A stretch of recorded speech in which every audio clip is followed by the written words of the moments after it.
I'm Gabrielle Hoyt, the literary manager of Roundhouse Theater. I'm hosting the weekly series Playwrights on Plays, which is part of the Roundhouse at Your House digital programming, fully funded by new contributions from the Roundhouse Board of Trustees.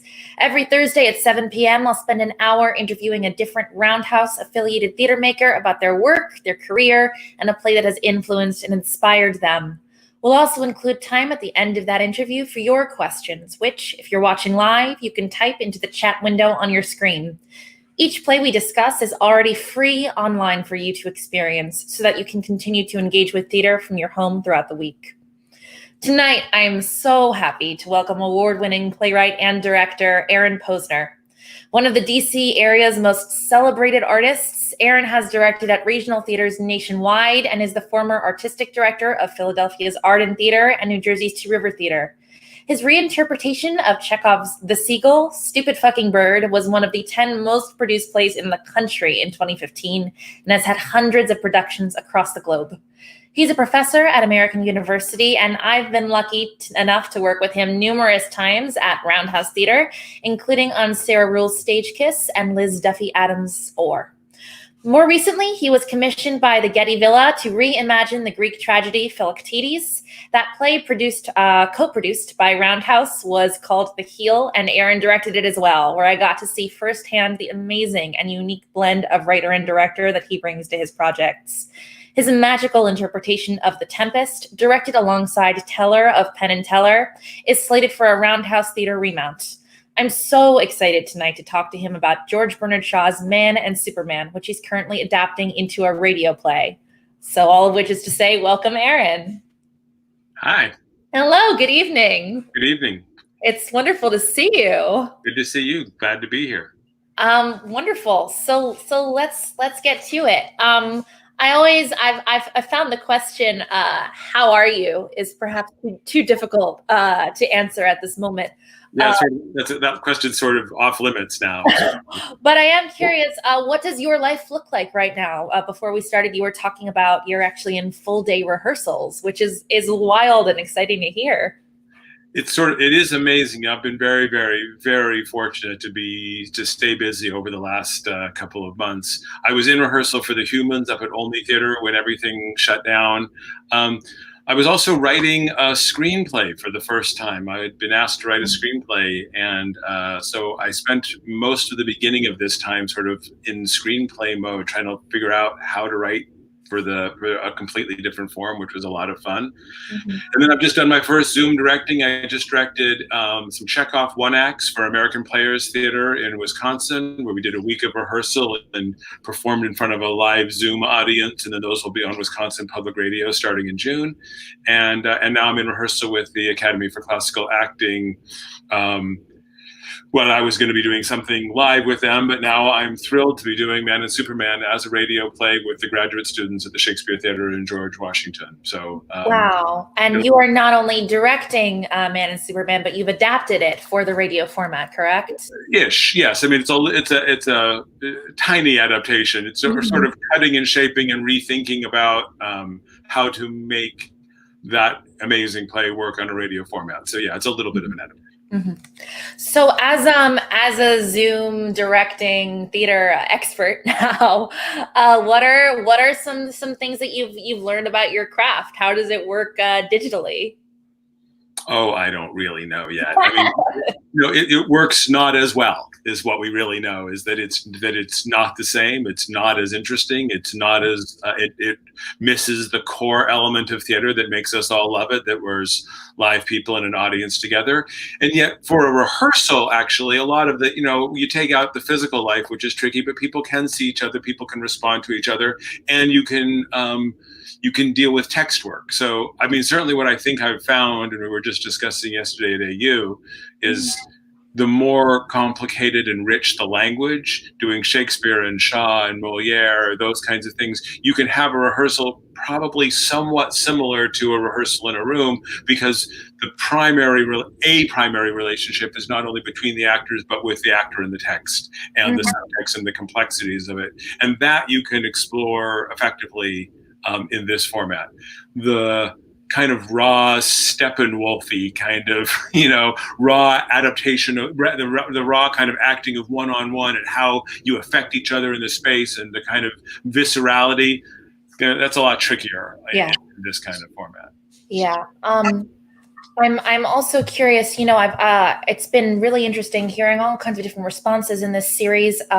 Some folks who really are taking a moment and consciously stepping back from their work, and then folks like you who are just as busy, if not busier, than they ever were. I have a daughter who enjoys food, so I'm trying to stay busy due to the desire to keep the food present in the household.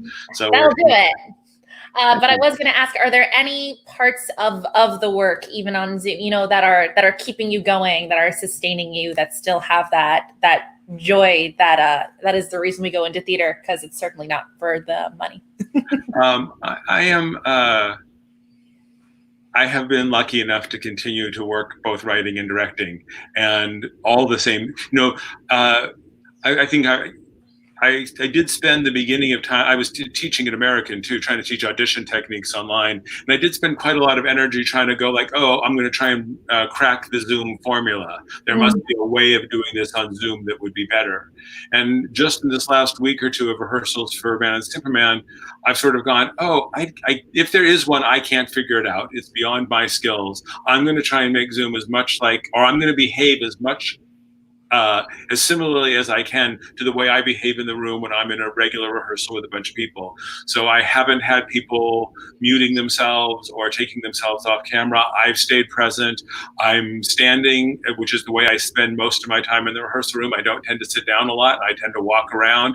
So now I'm sort of trying to replicate the way I've tended to be in the room, and I'm finding rehearsals more pleasurable, I think more effective. I end the day tired the way I am from a normal rehearsal, as opposed to brain dead, which I was after just 3 hours of work on Zoom at first. So for me, at least, the formula of don't try and play to it, make it come to you, and try and make it as much like it was before, back in the olden times before March. But I think that is partially, that is a formula that wouldn't necessarily be intuitive and sounds like it's been successful for you. That's really exciting. Thank you. Yeah, no, it's made the last couple of days of rehearsal really enjoyable. We got to get you like a rolling desk or something. Totally mobile. Exercise too, to stay on my feet rather than sitting on my couch. So that's part of this time too, is how do you keep active and keep in your body? And so I'm finding that helpful too. One specific question I had for you, because it's been so exciting to interview artists from all over the country in this series, but as a really prominent and engaged member of the DC theater community, I wonder if there's anything unique about this particular group's response, anything different that you've seen thus far, in contrast to a national response, or just anything special or unique that you've noticed about the way the DC theater community is handling the current climate? I don't think I can say that there is. I think it's kind of, I think theaters are behaving very much like themselves. They're being asked to become, they're sort of stepping into being more themselves. So this project and the at home the Homebound project feel very consistent with Roundhouse. It feels very consistent with the intellectual rigor and the homegrown connections that are part of the Roundhouse dynamic all the time. So that feels very consistent. Arena is really delving down, and they're doing a little project now that I'm part of with commissioning 10 playwrights to sort of talk about this moment in time that's got a political bent to it. That feels very Arena. I think what Mosaic is doing in theater, like what everyone is doing, it's feeling like, one of the things I really respect is that people are doing things that are consistent with who they are, trying to stay true to their mission, their values, their leadership, and connect with the people who care about them, which is a lot of people. So I have everything that I've been seeing, both locally and nationally, basically whatever you may think of one program as opposed to another program or one way of working, I think probably what you're seeing is a lot of people with a lot of integrity trying to work through a really hard time. But what I don't see is people running and trying to become something else. they are basically operating with a lot of integrity across the boards. Mm-hmm. Just one more question about kind of the current moment before we turn to the happier topics, your art and that of George Bernard Shaw. You're a teacher. That's a big part of who you are as a person and an artist. We're going to talk about your students later because you're working with them on the radio play of Man and Superman. And given that such a big part of being a theater teacher is preparing your students to go out into the artistic world and be successful and inspiring them to stick with what is sometimes a difficult industry, how are you doing that these days? What does being a teacher and a role model to students look like? I think the only, the Man of Superman project I'm doing with the students at, the ACA, which is George Washington, and AU, where I'm teaching undergraduates, is somewhat a different conversation because the AU graduates are brand new to the world, graduating right now and ready to, face the world and not having anything to even engage with or face, which is really brutal. Yeah. And I feel just a great deal of sympathy. I mean, on some level, once you've reached the status of relatively old guy, and you're talking to young people, part of what you're trying to impart is, it is longer than you think. The journey ahead. You can be a little bit more patient than perhaps you feel like you can be when you're at the starting gate. Because of course we all remember that feeling of going like, okay, day one, here I am in the professional theater, except that I'm not in yet. And I don't even know how to get in. And that's a hard and complicated feeling at the best of times. And this just isn't that. So all you can sort of do is give the same advice as you would, or the same thing that the theaters are doing. Figure out what makes the most sense for you, have integrity to yourself, and hopefully be a little bit patient because it's going to get better. Yeah. Which I think we all sort of know, like this isn't a permanent situation. It's got so much insecurity that, and it will affect things in the long run. There will be changes. And of course, a lot of people are putting a lot of energy to go like, let's hope that those changes can be as positive as possible, and that X amount of good will come out of this, which I think X amount of good is already coming out of this. It is for me personally and for my family. It is for lots of people I've talked to. You can't ignore all the incredible harm that's being done and all of the difficulties. But then also you don't want to ignore the things, in any difficulty, there tend to be some gifts if you're lucky. And so you try and be open to both. Thank you so much, Aaron. And I think there's just so much wisdom in everything you just said. I'm going to rewatch this and take some notes. I do want to turn to your work. I'm thrilled that we're talking about a play that you're working on and adapt. You said adapted a little, but that you've touched as both an adapter and a director, because of course you are so well known for your adaptations, be that adapting Chekhov's Seagull and Three Sisters, or Chaim Potok's The Chosen and My Name is Asher Lev. And so I want to start with adaptation and very basically lots of different reference points and inspirations, it feels like, from Greek tragedy to 20th century novels of Jewish life. What at core interests you in a work such that you want to adapt it? That's an hour right there.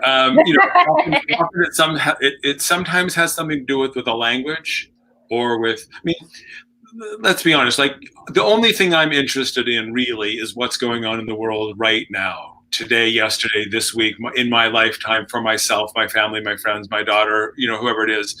Like, I'm interested in the moment. And so if I'm looking back at Shakespeare or Shaw or Chekhov or the Greeks or whatever it is, I'm saying, how can this remarkable story told by a genius of some kind speak to what's going on in the world right now? It's interesting that Shaw is probably my favorite playwright, but not one I have adapted Shaw in that I have cut, shaped, and tried to make it more available to a contemporary audience through sort of shaping his text. But I haven't felt the necessity to go in and radically reimagine it the way I have with Chekhov or Shakespeare or with prose fiction, because the amazing thing about Shaw's brilliance, is that he's still radical 100 years later. Not only relevant, but radical. And when you're so brilliant and so ahead of your time as to still be radical and still be provocative and still be able to push people's buttons in what feels like arguments that people are having outside right now, I don't feel the need to go like, oh, here's how I take it. I want to find a way to make it available. But that was my same impulse with Chekhov. If I felt that the Chekhov plays could speak directly to a contemporary audience, I never would have had the impulse to go into the Seagull. But I felt like, oh, what made that play brilliant had gotten sort of tarnished and overused and overdone in so many ways that I felt like, oh, there's a way I can re-radicalize this. I can make this accessible in a whole new way. And won't that be a fun and enjoyable way to do that? Even though Chekhov wouldn't have recognized it, I hope he would have recognized the desire to wake audiences up to something new and to do something that is enlivening and engaging. So with whatever it is I'm doing, and I feel like most of, even though Shaw's my favorite, and even though I've become known for Chekhov, most of my work still goes back to Shakespeare. So it's sort of grounded in Shakespeare. And what Shakespeare, it doesn't matter whether Shakespeare was writing about Italy or Illyria or ancient Rome or whatever. He was writing about Elizabethan England every time, every play, every day. And he was really only finally interested, I think, in what was going on in his own backyard at the moment that he was writing. And he was then using whatever. So that process of what I would call reimagination, I think, is a really exciting process. It's what Shakespeare was doing with all the plays and histories he was reading. He was taking other people's work and going, I can reimagine this in a way that will speak to this moment. And that's what always inspires me to adapt something, is that same impulse. I can take somebody's genius, because I get, the amazing thing about being an adapter of literature is that I constantly get to work with a genius in the room. Because whether it's Chaim Potok or Steve Lopez or Dostoevsky, when I'm doing prose fiction, or Shakespeare or Chekhov or Shaw, getting to spend time with a genius in that way, going back and reading novels 10 or 12 or 15 times, getting to sort of immerse yourself in a play it's a joy and a kind of honor, and you get to feel like you're sort of working with somebody who is a game changer, even though you're obviously not necessarily working with them. On the note of the ways that you've personally been inspired, certainly by Shaw and many of the other playwrights you mentioned too, something I think is characteristic of your work is that you are unafraid of those big and deeply intellectual questions too, that sometimes can make a play feel inaccessible or wordy or too heady. And yet something characteristic of your plays, whether it's something like JQA, your play for Arena Stage about John Quincy Adams, which felt extremely Shavian, to Stupid Fucking Bird, to your adaptations of Shakespeare's, is that there's a comedy to them that certainly makes them so deeply entertaining. There's a heart to them that means that we're never too far in our heads. And I'm wondering how you balance that blend, if it's a constant struggle, if it's something you do organically, but how that works for you. I know what I like. I've come, when I wrote Stupid Fucking Bird, which was a real departure for me, it was a lot of it was like, I wanted to write a play that I wanted to see. And again, this is maybe the reason the Shaw is probably still my favorite. It was because Shaw spent 40 years into his 40s as a soapbox orator and political polemicist, trying to get people to think about the shit that he wanted them to think about, feeling frustrated or that people weren't necessarily thinking about that stuff. And then ended up thinking like, well, if I write plays about it, people will listen, but they'll really listen if they're funny and if they're human and if there's people to relate to. So he knew that you had to be funny, that you had to be human, that you had to bring heart, because, Shaw could have just, he was the most brilliant, like there is no, you can't be radical 100 years later unless you're so far ahead of your time. He was seeing so much that nobody else was seeing, or that very few people were seeing. And so he knew that you can't just do that. You have to find ways to make it available to the rest of us, the people like myself and like I think most people who can't just sort of sit in that world. Mm-hmm. So I am also, I got a pretty good brain, but I'm not that kind of brain. I'm not a radical. I don't see things that other people are. That's why I need to work with these geniuses. And then I'm the guy in the audience My wife and I watch movies or plays together. She's always ahead of them. She always knows. She did it last night. We were watching The Good Fight, and she was like, "Oh, that's not going to work out." My family was watching The Good Fight last night. But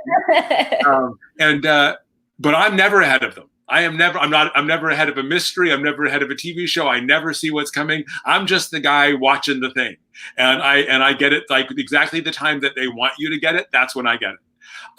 So I like being entertained. While I like smart stuff. I like stuff that will challenge me and that will push my brain. But I also like to care about the people, and I like to laugh, and I like to enjoy those things. So I'm eventually not, I hope not out of ego or narcissism. I'm not writing for myself because I think I deserve to have plays written for me, but rather that's what has integrity to me. I'm trying to write plays that I want to see, that I think would engage me, and hope that to some extent, if I can write with honesty, integrity, and complexity stuff that would move and engage me, that some other people might come along for the ride and also enjoy it.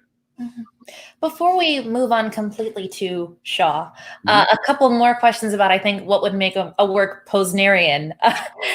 In terms of things that you like, clearly something else is works that are highly theatrical to the point of meta-theatricality, works that are self-referential, that talk about themselves to the audience. And I'm wondering where that impulse comes from, what attracts you to that style of theater making? Yeah, I think it comes from annoyance. I think it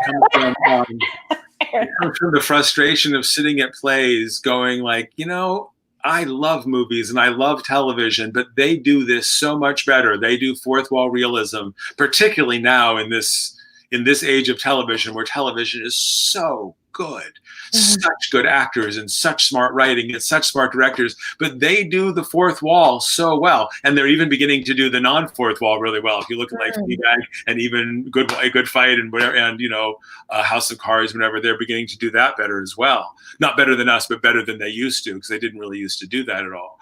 But I would find this frustration with going like, why are you pretending I'm not here when I would be sitting in an audience, when I was thinking like, this is all we really got. We don't have the stars, and we don't have the $1 million marketing budgets, and we don't have all these things that television and movies have, but we got people breathing together. We have people interacting and available to each other in a real, in the moment way. Why aren't we building on it? And I started, I was involved with the Philadelphia Fringe Festival and Live Arts Festival, and I would see these works that were like trying to be more interactive, and that was inspiring to me. And again, you go back to Shakespeare, who of course has people talking to the audience all the time and engaging with an audience, and probably is the best we know with the clowns actually interacting with the audience back in the day. So this just made more sense to me. People would say to me like, "Oh, but if you interact with the audience too much, it'll disturb the, like they won't care about the characters because it'll, what about the contract with the audience and suspension of disbelief?" And I've just, from the time my 10th grade teacher, Mr. Les Hinshaw, taught me about the contract with an audience and willing suspension of disbelief, I always thought it was crap. I always thought like, I'm not willingly suspending anything. I actually still know I'm in an audience. I still know that I'm there. I didn't think I just wandered into somebody's living room. I know that I'm at a play, and therefore I would like it if everyone could acknowledge that we're at a play. So you're right. Almost every one of my adaptations start with some form, whether it's in a song or a prologue or something, of going like, let's just be clear. We're all in here together. We're going to do something together. We're all going to be part of it together, and let's see how that goes. Mm-hmm. Erin, I feel like we could talk about the different ways that your own voice comes through these multiple different lenses for the next hour, if not the rest of the evening. But let's turn to Man and Superman, especially because I'm personally excited. I was saying to you earlier, I don't know a lot about Shaw. I hadn't read the play before, and so I'm thrilled to learn a little bit. We asked you to choose Man and Superman for discussion for those unfamiliar with the work who did not have the massive works of Shaw in their house. Could you give a brief summary or explanation of the play? Oh, right. Yes. Well, it's, there are multiple characters, but it basically centers around Jack Tanner, who is a revolutionary, He's written a book called The Revolutionist's Handbook and Pocket Companion by John Tanner, MIRC, member of the idle rich class. All the people in the play are wealthy.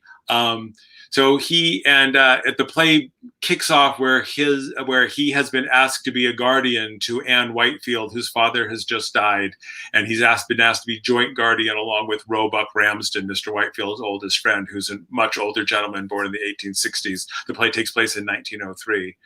So you have Jack and his friend Tavy, who is a young poet who's in love with Anne. And Tanner, who was friends with Anne from their childhood, all three of them were friends from their childhood, but who has absolutely no interest in Anne, and it becomes very clear that Anne has a great deal of interest in Tanner. So the play is about the life force.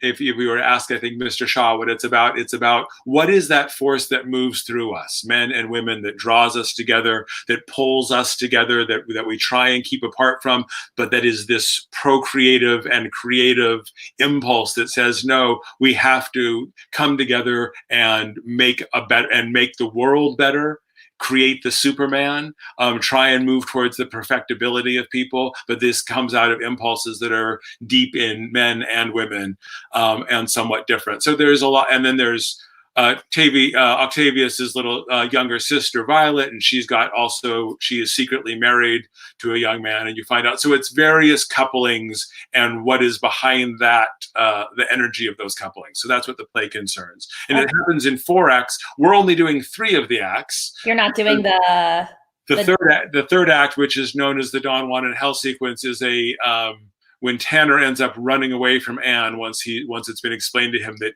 she is out to nab him and marry him. He literally runs away and is run down by brigands in the hills of Spain, and where he has a dream about his ancestor Don Juan. And this is a brilliant, the third act is really a play in and of itself. The play uncut with all 4 acts would be maybe 5 hours or so. Mm-hmm. Don Juan in Hell stands alone as this sort of spectacular set piece around these same issues, but around, like, why are we on Earth? What are we here for? And what drives us to either create or destroy? I mean, it's actually one of the really interesting things that Shaw talks about in this play and in Major Barbara and in a number of them is sort of creative destruction. And what is the value of destruction? And what is the value when we've been talking about that in rehearsal quite a bit, because obviously, sadly, but complexly, things are being destroyed right now. There are things that are going to be broken and are not going to come back. And is there, however painful that might be to the people who are directly affected, is there a value in the world of creative destruction, of what might come in to replace things when they get broken? And that's something that Shaw is very, very interested in. Mm-hmm. I'm glad that you also you summarized the Don Juan in Hell sequence, because I really did not know this play. As I mentioned, I soldiered my way through Shaw's very long prologue. He mentioned Don Juan repeatedly, and then I was moving, through Act 2 and thinking to myself, "Where's the Don? What is?" And then to see that kind of surreal sequence, the way that he uses double casting in that sequence, felt incredibly modern to me. Yeah, and I suddenly I thought I understand why Aaron loves this play. Yeah. So it was someday. It's a great ambition of mine someday to be able to direct. To be able to do both, to be able to do them sort of as separate evenings, but somehow do them together. But to do the Don Juan in Hell sequence is something I have directed Man of Superman once before, back in 1995, so long time ago. But to do the Don Juan in Hell sequence would be amazing, because it's absolutely brilliant. And incredibly provocative. And again, still some of the ideas in it still radical.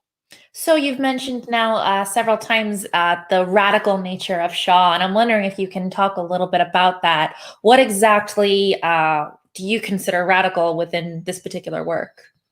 I suppose, and I won't say, I will say that this is not his most radical work. I think Major Barbara, some of the things he talks about in Major Barbara and even in Candida and some of the others are sort of more radical.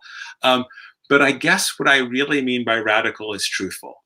Mm. I mean, he's saying, and in this play, a lot of it's about like, oh, the impulse to be an artist or the impulse to be a man or a woman's role in the world. And he's putting out there a very particular point of view about like, oh, what is the driving force between the kind of the creative / procreative force behind being a woman and wanting to get married and wanting a husband for her children.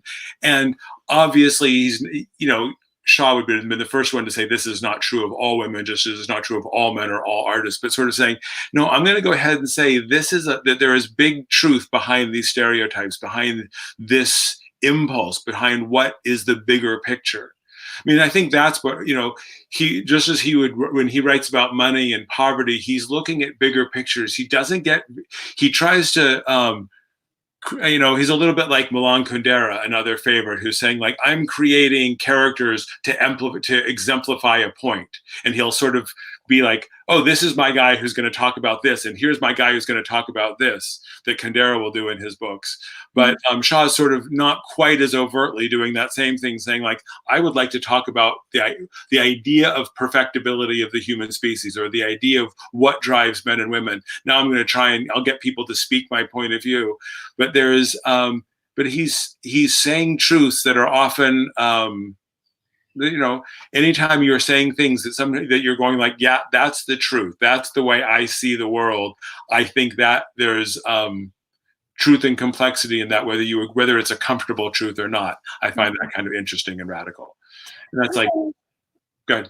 Oh, I'm just going to say, something else I think interesting about Shaw is he is, known for, again, these complex ideas. He's notoriously verbose. I took a look at this play this week and thought, my God, I need to stop doing my job for a couple days and read this play. But you clearly take so much joy in him. And I'm wondering, for those who aren't students of theater like you, who might want to give Shaw a try, who might want to find him less intimidating, where do you see the joys of Shaw or the entry points in this play? Well, when I first was doing Shaw back in the 90s and 80s and 90s, and everyone, or a lot of people, when they do Shaw, cut him somewhat. And so you would cut sections out. As I got more confident in my capacity as an adapter and writer, when I adapt Shaw now, I do, he wrote with endless subordinate clauses. He does write kind of the way I talk, which is with very few periods and a lot of semicolons, and because the mind is continually running and going, oh, and this, oh, and this, oh, and this, before he ever has finished the first thought. When I work on them now, as I have with Man of Superman, and I've done with Doctor's Dilemma and Heartbreak House, I not only cut sections, I also thin things out and take out some of the verbosity, some of the turnarounds, to try and make it both more compact, but also thinner, so it is more accessible, because it's just not a way we're used to hearing language and thinking anymore. Mm-hmm. The reality is that whether it's the intellectual or the emotional or spiritual, which is in his works as well, is there is a passion and a vitality behind the ideas, which is when that is missed, that's when you see terrible Shaw. Is when you sort of go like, oh, it's only intellectual, it's these ideas, blah, blah, blah, talking head. But in Man and Superman, he talks, one of the things that I've quoted many times when I've been talking to actors, he calls Anne Whitefield, this young woman who is the sort of center of this play, one of the vital geniuses. And that he says, vitality is as common as humanity. Like, there is vitality in all sorts of people, but occasionally this vitality raises to genius. And Anne Whitefield is one of these vital geniuses. And Tanner talks about his drive towards morality being a moral passion, that it's not about a moral sense to sort of tap down the other passions, but it's a passion in and of itself. And but everyone in the Shaw plays, whether it's about ideas or whether it's about love or whether it's about politics, there is a kind of vitality and passion that's behind it all that I do think gets missed if you think too much about all of the words. So I think get rid of some of the words and let that sort of passion drive through, and pleasure. One of the things I'm saying to the cast right now constantly is like, if you're not no matter how bad the situation is, that if you sit and you live in Shaw this way, this is very serious and important, I'm really smart and I'm doing it. It just lacks there is a pleasure of your own mind. You see in Shaw, like, my mind can do this playground of my mind can come up with this, and there's this sort of excited, enthusiastic passion for ideas, for living that is there in pretty much all of the plays that I just love. And for whatever reason, when I started seeing them, when I read them, I just felt that passion. I saw a couple of really great productions of Shaw early on, as opposed to maybe a lot of the more staid productions, and that got me fired up about in high school, starting to just reading Shaw, that continued into college, etc. Wow. Erin, something I always have so admired about you as an artist is, you come back to plays over and over. I mean, there are Shakespeare plays you've done dozens? No. Lots of? I've done As You Like It 4 or 5 times, but I think that's the most. I haven't done. Yeah, I think that's the most. I think maybe in my head, As You Like It changed to 14. Anyway, it's fun. But you do return to works, and each time it seems as if you're discovering them afresh. And you're currently in the process of working on Man and Superman, and you've been familiar with these works since high school. What are you discovering about it this time around? That's an interesting question. It's and I'm not actually sure I have a great answer for that question. I will say, if I'm going to be entirely honest, guess I should be, I am finding the play, while I utterly enjoy it and respect it, I am finding the play in some ways slightly less interesting than I did when I was younger. Partially because I was in the middle of the throes of those things that the play is in, when I was working on it before, when I was thinking about it. So it's interesting. I am now, I'm not a Ramsden, but I'm up in that place in my age. I'm up in the older characters looking back down, and I'm finding an affection for them, but it's not stirring in me in the same way it did when I was in my 20s and 30s. I mean, it's interesting. The more, the one that has been, when I think about being radically transformed as you continue to engage with a play, if I can jump off topic for a moment, it's The Tempest, which, we'll be doing at Roundhouse, where I've directed that play. I mean, the current production that we'll be doing at Roundhouse, I've done that production a couple of times, but I did my first Tempest back in the 90s, and then another one in the 2000s, and then this one, except during when I did the first two, I wasn't married and I didn't have a daughter. And boy, that's a play that there was lots of things to engage with and love about Prosper, and about words and magic and language and literature and the politics of it. But boy, did that play transform when I came back to it as a father and went, oh, well, yeah, sure, all that stuff. This is a play about a father and a daughter, and this and his care and love for her, and the revenge that the endangering of her prompts. So that play became infinitely more complicated and richer for me as I aged and grew up and changed and became a father.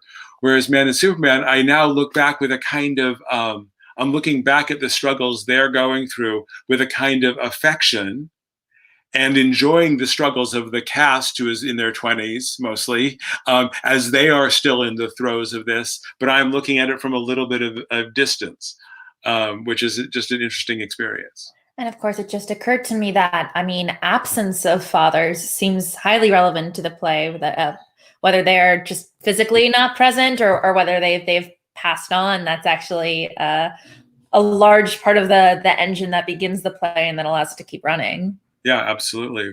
Well, what draws us through life is a big part of the play. What is that driving force? What will connect us into the world?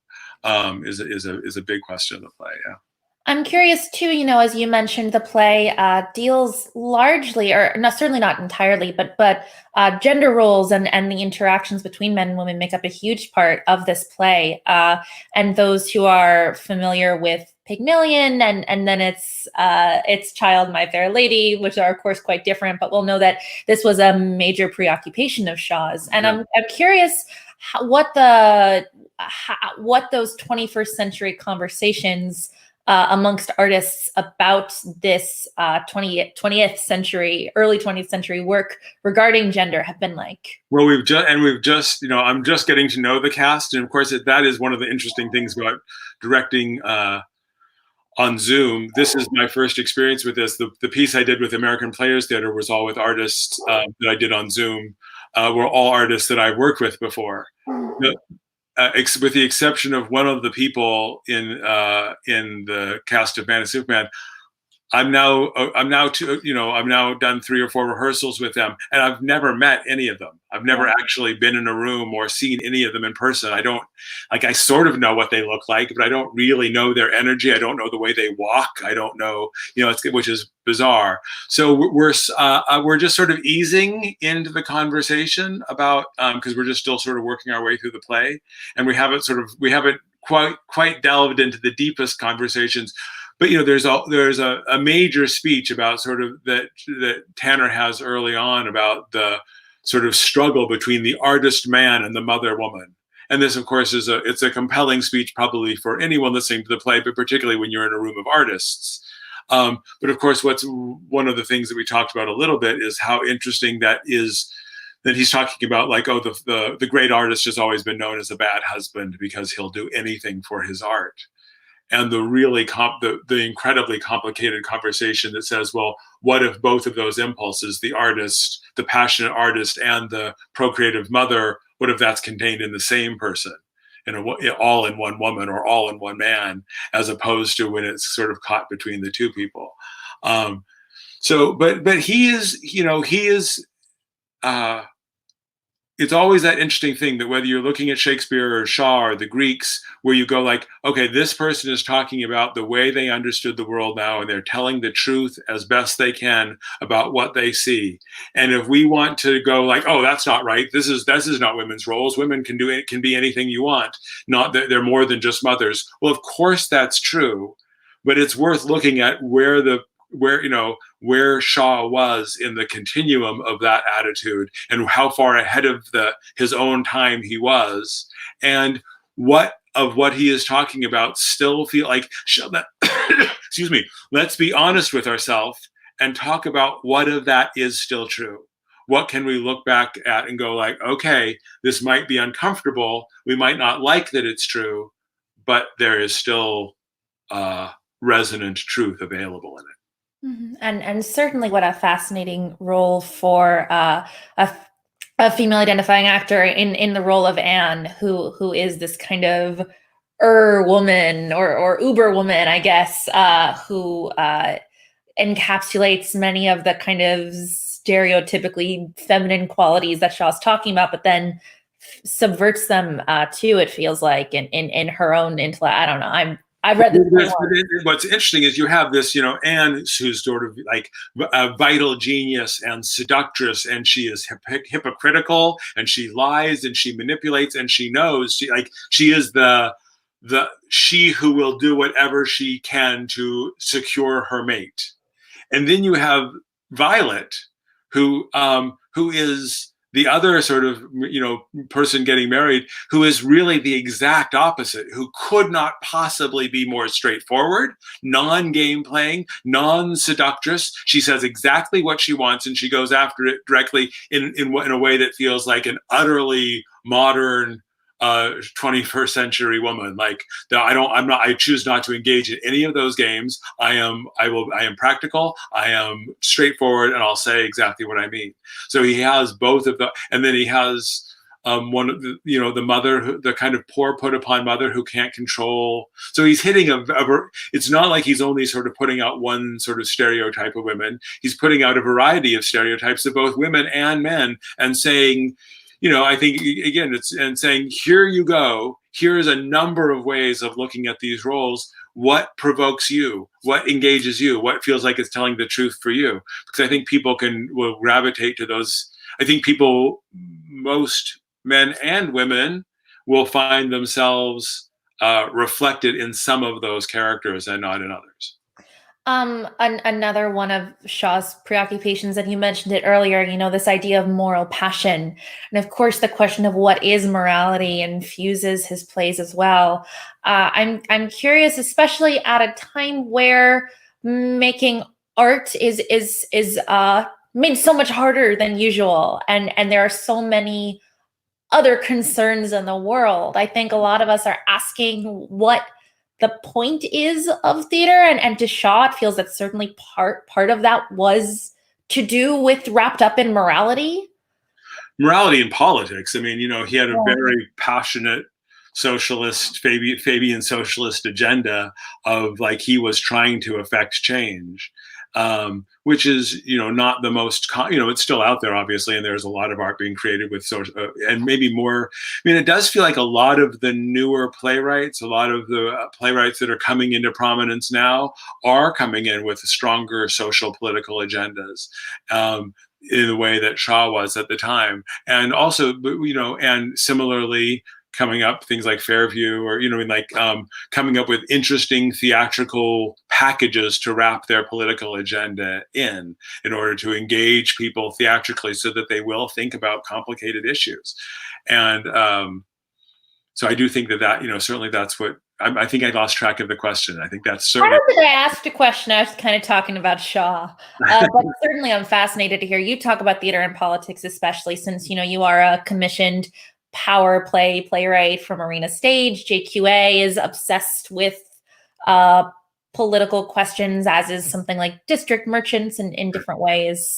Although the thing that the number of playwrights that actually have something all what I did in JQA and District Merchants is try and do what I think a lot of playwrights do, which is if you sort of spend your life looking at the world through this artistic lens, then you go like, here's the questions that I'm seeing. Here are the issues that I am seeing, that I feel surrounded by. I'm going to try and ask those questions in an interesting or provocative or evocative manner, and that's what I will do. That's certainly what I tried to do in JQA, in District Merchants, in most of my plays, entirely because I'm not Shaw. Because Shaw was also saying in some of his plays, not only will I ask the questions, I will also give you the answers, because I actually think I know the way you should be behaving. Because he was a true political theorist and polemicist, and he had strong political beliefs that he wanted to, which is not I don't pretend to have that kind of understanding. I don't have any desire to tell anybody what they should think about anything. I try and look at the world around me and go like, let me try and frame this question in maybe a way that will challenge you to see where you live on this spectrum or in relation to it.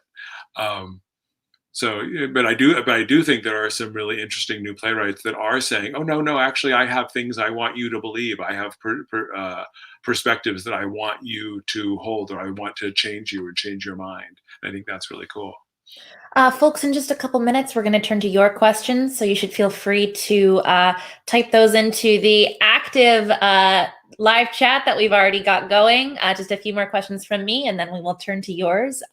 So Aaron, to come back around to your own production, it fascinates me that this is going to be a radio play. And of course, that makes a lot of sense for Shaw, given the amount of text that he's given us to work with. But I'm wondering how that's changed how you're directing it, the things that are coming out in it, given that it will be entirely oral. Yeah, well, one of the things that's been great, part of if you've never read Shaw, if you've only ever seen it or you've never read Shaw, he wrote a lot of the plays. They weren't being produced when he was first writing them, so he wrote them to be read. And not only are there these very long prefaces, full chapters, 30, 40, 50, 60 pages of the preface of talking about the ideas of the play, but his stage directions are spectacular. So you'll be including those. So because we're doing this for radio, there's a whole long story here, because when I first had the idea of doing Man and Superman, which goes all the way back to the year I graduated college, and I thought about doing it when I was going to graduate school, I had this idea that wouldn't it be fun to include the stage directions to describe the characters. the 1 minute version of this very long story is that when I did the show at the Arden in 1995, and we included a bunch of stage directions for the actors. And as they entered, they would say their own stage direction. They would introduce themselves using the stage direction. And then that didn't work. And then we had Straker, the kind of truth-telling Shavian chauffeur, do the stage directions, and that sort of didn't work. And then I had Anne and Tanner as the sort of centers of the play. They spoke this. And on the Saturday night preview, after spending the entire rehearsal process trying to make this work, I finally cut all the stage directions from that production, having been an idea that I'd had for like 15 years. But so I didn't include it then. In subsequent Shaw productions, when I've done Doctor's Dilemma at American Players Theater and Heartbreak House, I have included stage directions in various small ways. And now that I'm going back to Man and Superman as a radio play, we are using the stage directions. We have two characters. There are two women who are sort of stepping into the role of narrators, using the stage directions to both describe characters, but also the setting of the scene and who's on stage and who's leaving, so that we're using Shaw. I wrote a couple of them where Shaw didn't, because it would have been obvious from seeing people, but it's about 95% Shaw's words, using the stage directions to help set the scene for the radio play, which I think is going to work really well. I think that's a phenomenal coming to fruition of your idea decades later. That's so cool. We are going to turn to questions, although first, Aaron, you got a couple of fans. Eva Heineman says your Mr. Posner is one of her favorite playwrights, their favorite playwrights. Renee Brown thinks that District Merchants is fantastic. So lots of love for you on this channel. So we have a question about screenwriting versus playwriting. What muscles does screenwriting stretch or even allow to relax that playwriting doesn't? Well, screenwriting, I know exactly this. I know 3 months worth of screenwriting, mostly taught to me by my friend Jocelyn Clark, who's the resident dramaturg at Arena Stage, who helped me with my screenplay. I had never written a screenplay. I had actually never read a screenplay until I started writing one. So I don't know very much about it, except that it is a lot more structure. It is, the cliche being it's a visual medium, not a language medium, but you find some balance of that, but you're trying to work more visually. But plays are very forgiving in terms of lots of things can be a play, and they can be very imagistic or very language oriented and multiple. I mean, there just feels like there's a lot of yes ands to writing a play, whereas screenwriting, probably until you're a master and you're ready to break the rules, there are a lot more rules, and there's a lot of this is the way it works. And if you're going to get a movie made that anyone's actually going to spend millions of dollars producing, this is how you do it. And so that was all new to me and incredibly interesting. But it's focused, it's structured, it's more disciplined, and there is a reason that on some level every romantic comedy you kind of go this somehow seems familiar, and every horror, there's a reason that movies feel a little similar if you're seeing sort of not independent films, but sort of studio movies, is because there's a structure that says this is the way that you do it, and you do it that way because because it works. Because this is what will take you on this journey and drop you off having had this experience, and it's very smart. Do we get a hint about what this screenplay is about, or is it totally under wraps? It was an adaptation of a young adult novel, and it was. I was actually paid to write it, which was spectacular. So I was asked to write it by a producer. I wrote it, and now we'll see. That's so exciting. I'm also got another question here. It is from our wonderful assistant in IT support, Johnny Monday. What is Shaw's relationship to Nietzsche in Man and Superman? Boy, of course, you'd ask me a question I can't really answer very well, because that's not front and center in my mind in going around this. I mean, obviously, he is familiar with the work, and this idea of the Superman that there's an idea about perfectibility and about are there people for whom, Nietzsche, it's more about, those for whom the rules don't apply because they transcend, and that's the sort of Dostoevskian sort of looking at that. For Shaw, it's more about like, what are we aspiring towards? What is the Superman that we are?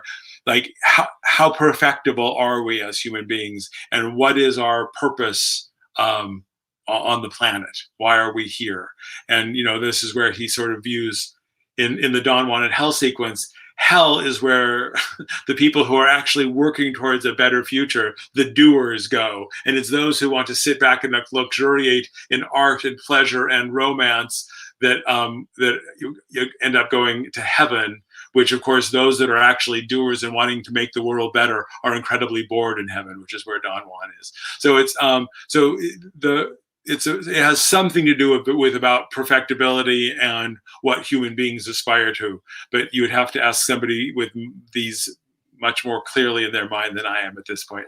That's a pretty good answer. Although it's so interesting to me that Shaw would or set wanting to make the world better and art and pleasure as opposed, in that he's of course uniting them in his plays.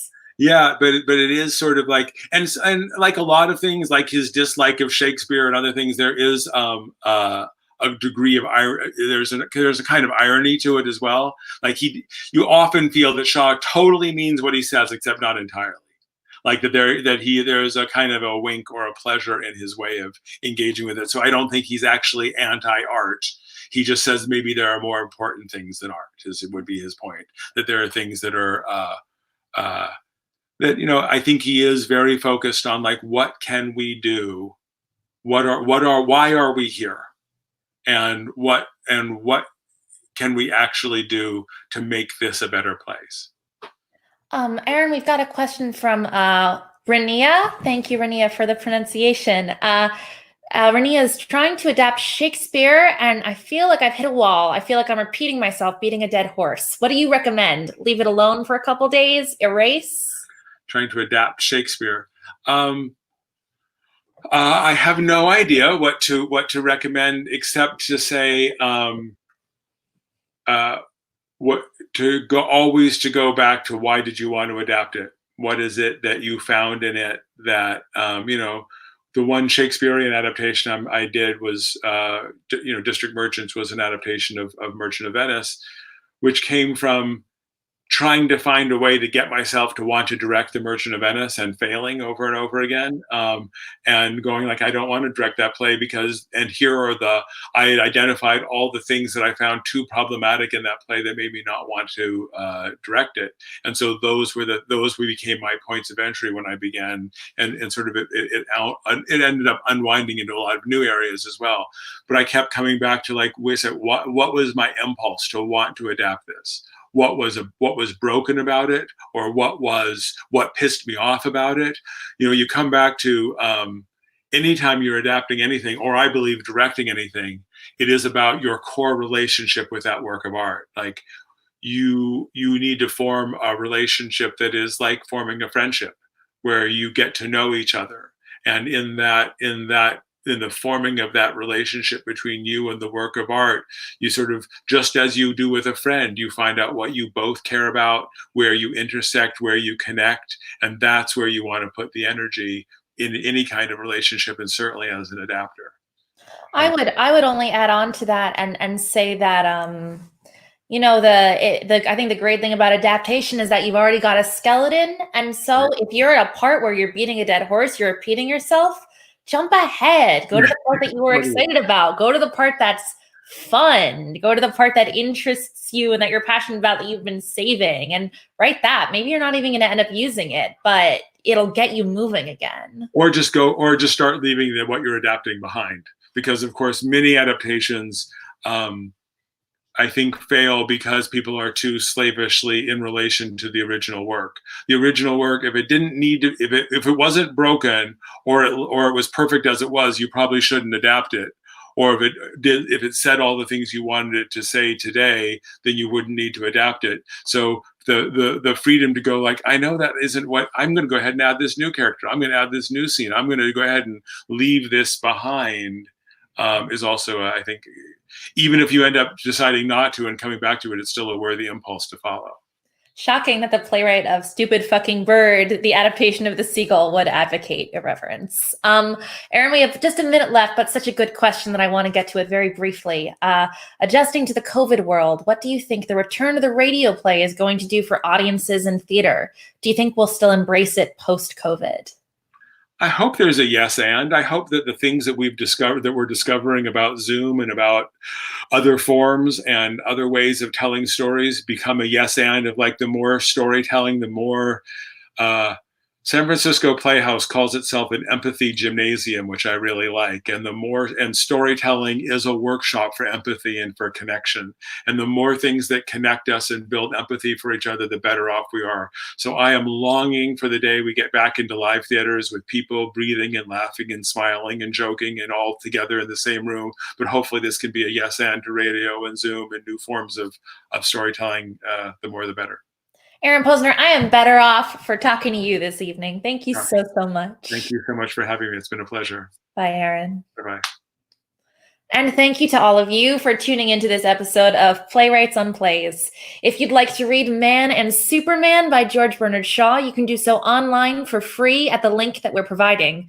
This series will continue weekly, Thursdays at 7 p.m., and next we'll welcome Mfunizo Udofia to discuss Shakespeare's Othello. Thank you to our tech support, Johnny Monday, our composer, Matt Nielsen, and the Roundhouse Theater Marketing Department. In the meantime, I encourage you to check out Roundhouse's website for additional digital content, especially Homebound, our web series about life in the nation's capital during a pandemic. It got a fantastic review in the Washington Post just today, and we're so very proud of it. And of course, if you're financially able, please consider a donation to the Roundhouse Resilience Fund. Your contribution will be matched dollar for dollar by our dedicated and generous board of trustees, up to $200,000, meaning that a gift to RHT Now will impact us more than ever before. Till Thursday, be well, take care of yourselves, and I will see you very soon.